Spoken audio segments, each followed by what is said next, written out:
So in this video, we're going to look at an example where we rewrite the integral as a sum of two ratios and then integrate each ratio using different techniques.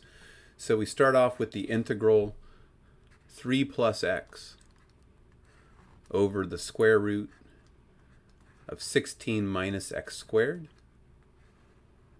And this is dx.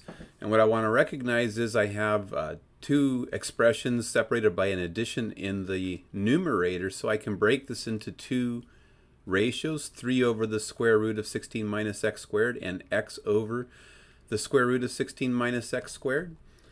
So if I do that, I'm going to get 3 over, I get the square root of 16 minus x squared dx plus, I get a second integral. I get the integral of x over the square root of 16 minus x squared dx. And then what I want to recognize from the first integral is I have something that's close to this form that allows me to use the arc sine function to resolve that integral.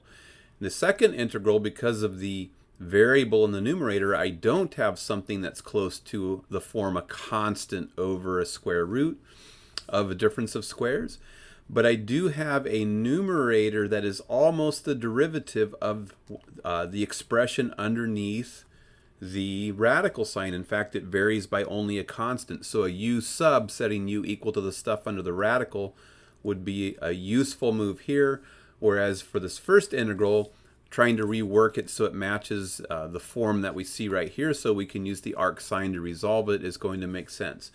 So for the first integral, I have a constant 3 in the numerator, so I'm going to factor that out.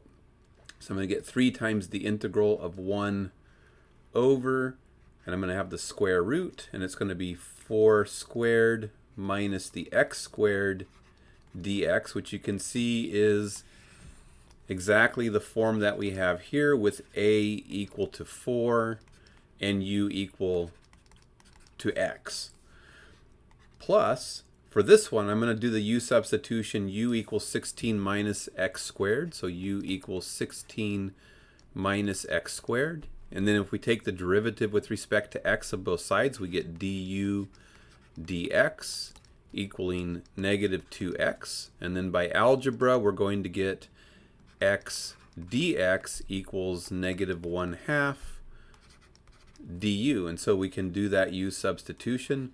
We'll replace the x dx with the negative 1/2 du, so we get negative 1/2, and it's going to be 1 over, and the square root of u based on our u substitution, and this will be a du.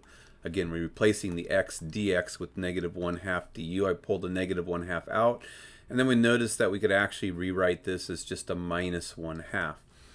So here I'm ready to integrate this one because it matches this form explicitly. So we're going to get 3 times the arc sine of u over a, but u is equal to x and a is equal to 4, so it's just x over 4, plus a constant of integration, I'll call it c sub 1, that goes with this integral, minus 1/2 of the integral. And 1 over the square root of u can be written as u to the negative 1/2 using exponent rules, du. And now I see that I have a power rule type of a situation, but because I'm not differentiating, instead of subtracting 1, I'm going to add 1 to work backwards.